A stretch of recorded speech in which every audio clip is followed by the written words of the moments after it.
তাহলে 90 দিন তক যদি আমি ইয়াদেরকে বলে কখনো স্ট্রাইক না উঠাতে পারি তাহলে এই চ্যানেলটা চলে যাবে। এখনো চ্যানেল 6 তারিখের পরে পুরুলিয়া এক্সপ্রেস চ্যানেলটা তোমরা দেখতে পাবে না। So hello guys, welcome back to my channel. পুরুলিয়ার যে সমস্ত রোস্টিং চ্যানেলগুলো রয়েছে তাদের কাছে এটা একটা বিপদের সংবাদ। তোমরা দেখছো যে কিছুদিন ধরে পুরুলিয়ার যে সমস্ত রোস্টিং চ্যানেলগুলো সেগুলোকে স্ট্রাইক মেরে উড়িয়ে দেওয়া হচ্ছে, মানে ডিলিট করে দেওয়া হচ্ছে।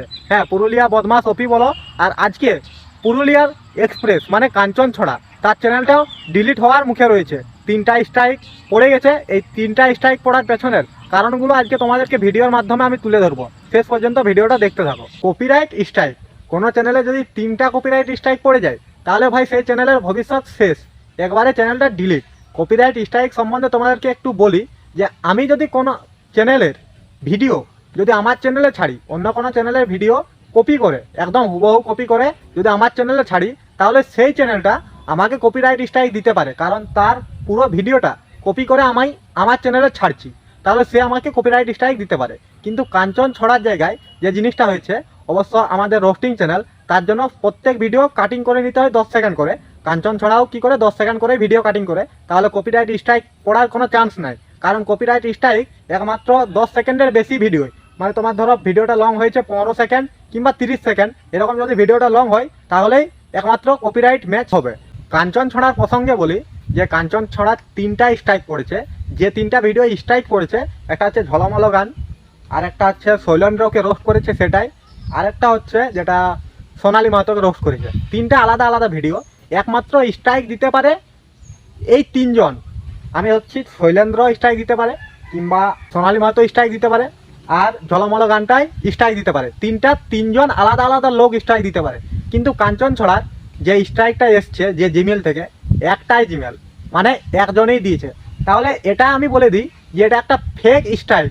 ফেক স্ট্রাইক সম্বন্ধে বলি যে ফেক স্ট্রাইক লোকে কী জন্য দেয়, অনেকে পার্সোনাল, মানে আমাদের ক্ষেত্রে বলি, আমাদের ক্ষেত্রে হচ্ছে পার্সোনাল দুশ্মনির ক্ষেত্রেই দেয়। মানে আমি অন্য একজনকে রোস্ট করেছি, সে অন্য কোনো বড় চ্যানেল থেকে আমাকে ফেক কপিরাইট স্ট্রাইক দিয়েছে, এরকম ব্যাপারটা হতে পারে। কিংবা আবার অনেকে কী করে, টাকার জন্য ফেক কপিরাইট স্ট্রাইক দেয়, যে এত টাকা দাবি করছে, তুমি টাকা দাও তাহলে আমি কপিরাইট স্ট্রাইক সারিয়ে নেব, ব্যাস।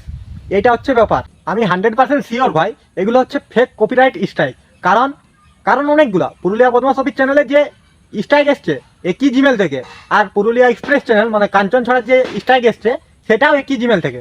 3টা ভাই আলাদা আলাদা ভিডিও। কাঞ্চন ছড়ার যে স্ট্রাইকগুলো এসছে 3টা আলাদা আলাদা ভিডিও এসছে, 3টা একদম আলাদা লোকের ভিডিও।